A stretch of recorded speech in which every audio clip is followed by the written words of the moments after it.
What's up everybody, Soul here with another sort of Convallaria video, and yeah, today we're going to go over our girl, Credenza. She is awesome, self-sacrificing, and healing like a boss. So let's not waste too much time, let's get right into her kit. First and foremost, you have her trait, Divine Radiance, and there's quite a bit here. Certain skills gain additional effects when the character is affected by Divine Revelation. Of course, Divine Revelation, certain skills gain additional effects. When the additional effects trigger, it heals the equivalent of 30% magic attack. Really nice. When performing Standby, she sacrifices 20 HP with the character's current HP, but yeah, 20 HP, and gains that Divine Revelation at the start of the next turn. Then it lasts for one turn. Each time the character sacrifices 10% of her HP or takes damage, the counter increases after reaching 12 counts. She gains the skill Hierophany. When defeated, triggers Divine Punishment. Okay. And then, of course, this increases magic attack by 5%. That's the base at 1 star. So, as we see right here, Divine Punishment is a AoE 70% magical attack. Does damage, 5 tiles, and blinds for 1 turn. Really interesting stuff right there. Really cool to see. And then Hierophany is a skill. It can be used 1 time per battle. It prepares for 1 turn, dispels all debuffs from all allies within 5 tiles of the character, then restores 100% HP, grants all level 2 buffs for 2 turns. While preparing the skill, it activates 1 time, but the amount of healing and buff duration are halved. Also gains Pray for Divine Revelation. A lot to unpack there for sure. And so let's take a look at what's going on in the kit, or the trait up in star value. And so right here we see at 2 stars her magic attack is still increased by that 5%, but now Hierophany gets an additional 1 energy to allies when triggered. And then right here at 3 stars, an enhances effect, magic attack increases to 10%, and Hierophany now gives the additional effect not only 1 energy, but reduces all cooldowns by 1 turn. Really good stuff right there. And then, of course, when first gaining Divine Revelation, its duration is increased by 1 turn. And then the enhancement effect, magic attack increases by 15% at 4 stars. Hierophany is additionally enhanced, so now it's getting that 1 energy, 1 cooldown, and then grants Radiant Grace for 2 turns. And so Radiant Grace, something different, right? When not a summoned unit, the attack and damage are increased by 15%. So really nice stuff right there. This is a really good breakpoint where we're getting some decent stuff going on here with that Radiant Grace. And then at 5 stars, she is now granting 2 energy, on top of having that magic attack of 15% as it was before, 2 energy, and then of course reducing all cooldowns by 1 turn, grants Radiant Grace for 2 turns still, gains Pray for Divine Revelation. And so Pray for Divine Revelation at the start of the turn, gain Divine Revelation for 1 turn. And then it lasts until at the start of the battle until the turn begins. And then when you first gaining Divine Revelation, its duration is increased by 1 turn. When having Divine Revelation, all skills energy cost is reduced by 1. Really good stuff right there. Really pops off at 5 stars. And I mean, all characters do, but for me, at 5 stars is really tantalizing. Now I will say, she does a job at 1 star, but man, at 5 stars, it does get tantalizing.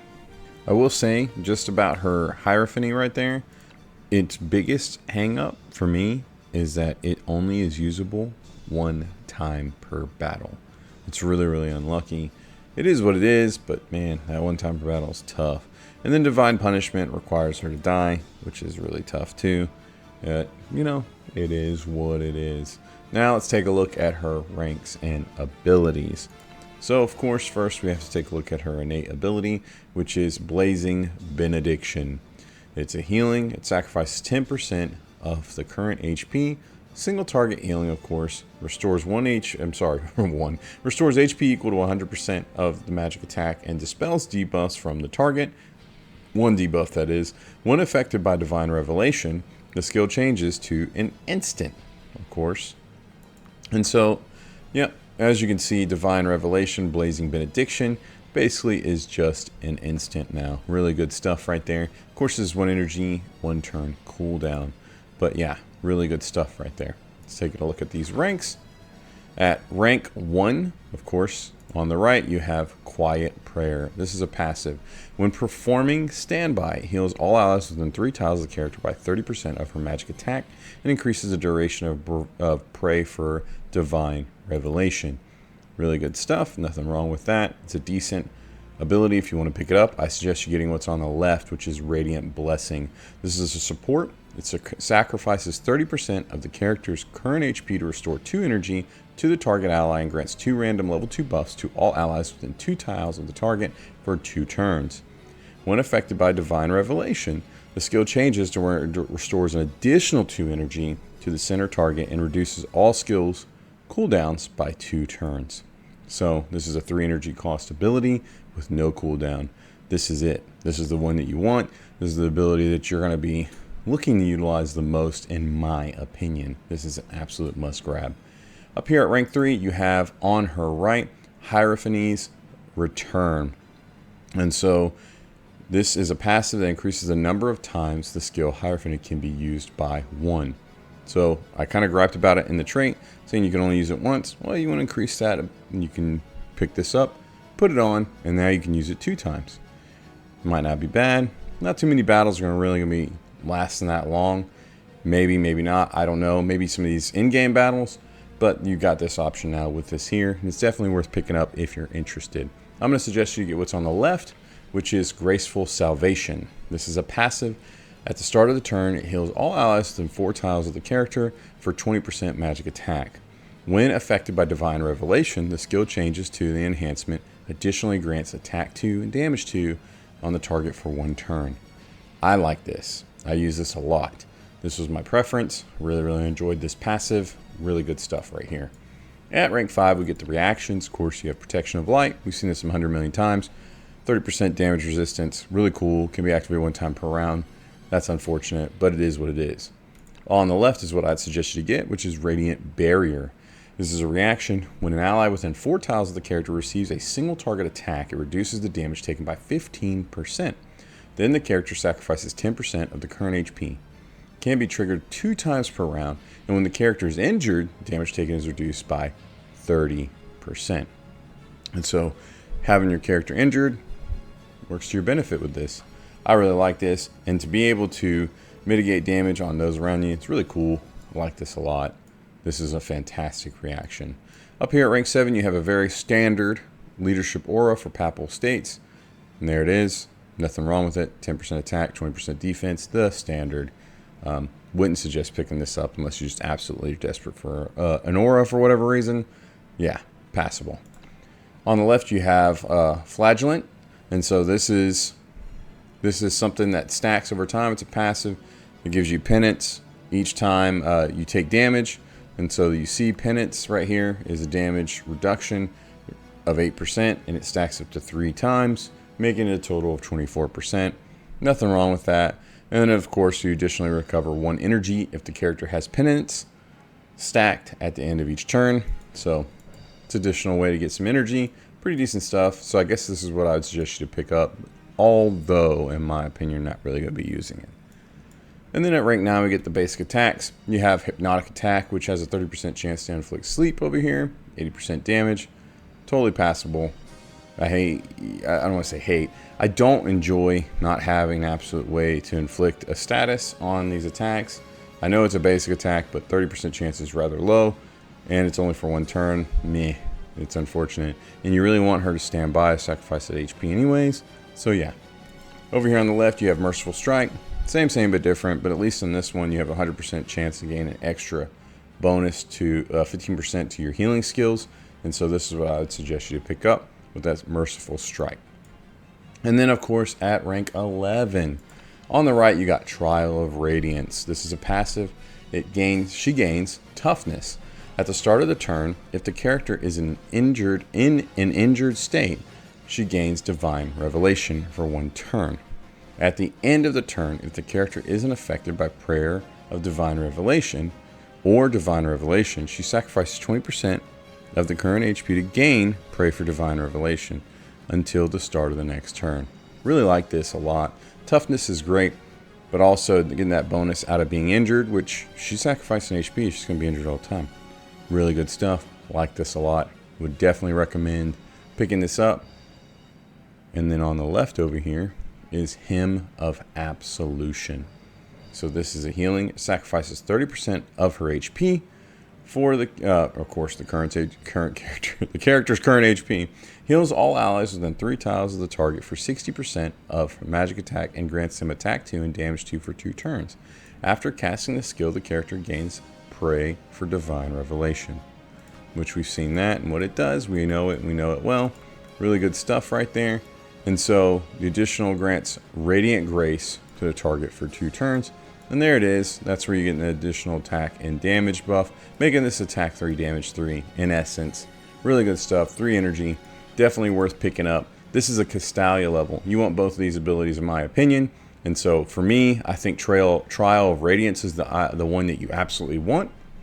And if you got the Castalia, get Hymn of Absolution. It's my opinion. You might be told otherwise. You might feel otherwise. If you prioritize that attack and damage, there's nothing wrong with that. I find that Trial of Radiance is something I absolutely want all the time. So it's really up to you. But for me, you definitely want a Castalia at rank 11 for Credenza. Now let's talk about the builds. And so we're going to call this build the All-Out True Blue Healer. We'll just call it All-Out Healing. And so for this, we're running, of course, that Merciful Strike, that Radiant Barrier, Hymn of Absolution, Radiant Blessing, and then Trial of Radiance. Once again, if you don't have Hymn of Absolution, you picked up that Trial of Radiance, or maybe you don't have enough for both, just swap it out. I like to pick up Graceful Salvation instead. Blazing Benediction also is a fantastic option, but this Graceful Salvation is fantastic, phenomenal. Intermix it, do what you want. This is just my recommendation if you're able to do it. And then, of course, right here for our weapon, the Cornucopia Staff, the Pay to Win Staff is here. And I love it because we're getting additional energy if she's healthy, which she's not going to be healthy in for long. And if she's dying, she's gaining extra HP, which is really, really nice.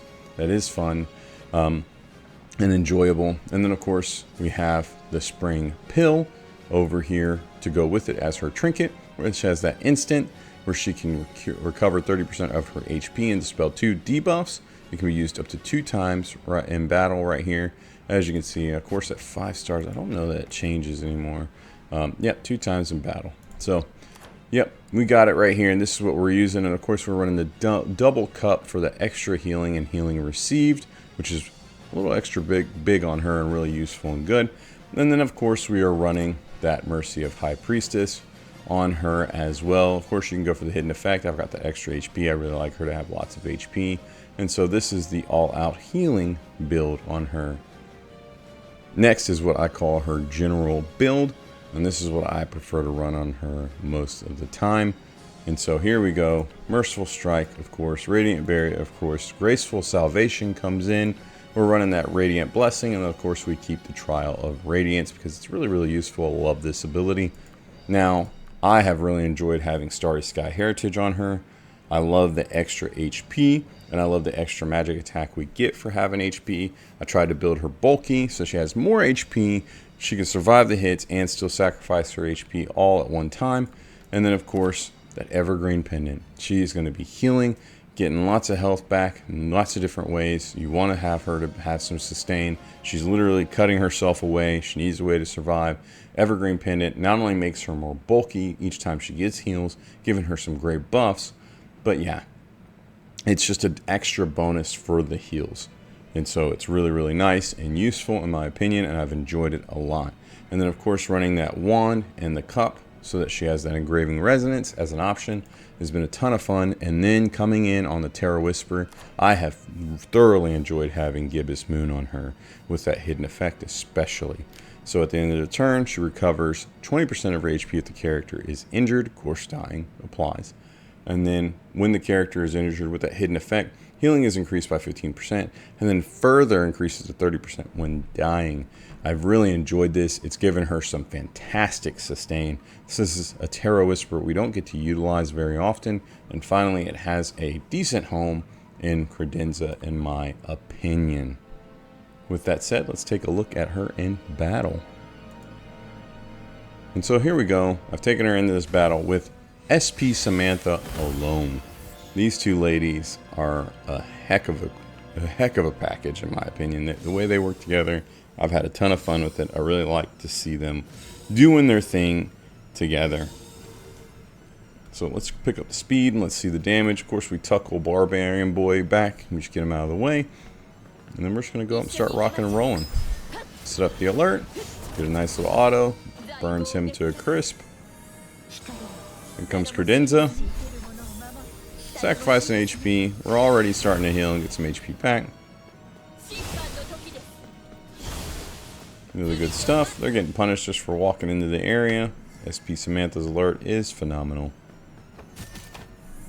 A little bit of damage, we don't mind. We heal a little bit back. Big AoE smack from SP Samantha. Fries a ton of them. Most of the map's already cleared. Here comes the heals. Lots and lots of heals going off right here.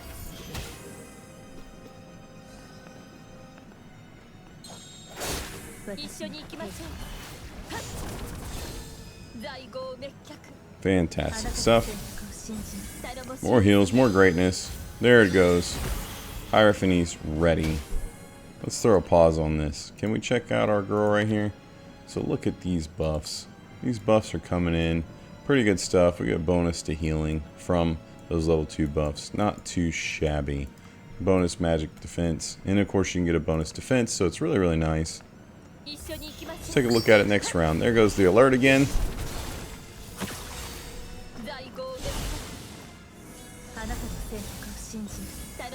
Beautiful stuff.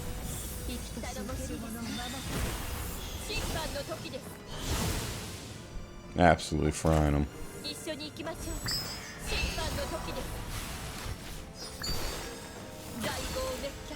They never stood a chance. And so there you have it. That is Credenza in action with SP Samantha. Both of them 1-star, mind you, and just destroying everything. I cannot say enough good about Radiant Blessing and this ability. Reducing cooldowns, granting energy. It's so good. Absolutely love it. And of course in that battle we used our general build, just as a heads up right there. Now let me shout out on the healing build. You may have seen that I used that Cornucopia staff. You're not limited to that. Actually, Dream Turbidity does a pretty decent job. Of course, that is old girl's signature weapon. But, you know, there's nothing wrong with this. Afra, sorry I said old girl because I'm blanking on it. But another great option, of course, is the Reorganized Cube. This is a phenomenal healing item. There's nothing wrong with running this. If this is what you prefer to run on the healing build, do what you want, intermix it. But right here, this general build is what I found myself enjoying playing the most in most settings and situations, and thoroughly enjoying it. You don't want that evergreen pendant. You want to intermix it and switch it out and do something different. Her signature trinket is phenomenal. It does do a really good job, and it does a really good job at 1-star. So pick it up, utilize it, run it all day long, sacrifice HP. I do think it's best in slot. I don't have it, but this is what I used as an alternative. So let me know what you think. Drop down in the comments and tell me. Are you enjoying Credenza? How have you been running her? What would you change about her? Give it all to me. I'm ready to hear about it. With that said, huge shout out and thank you for watching my video.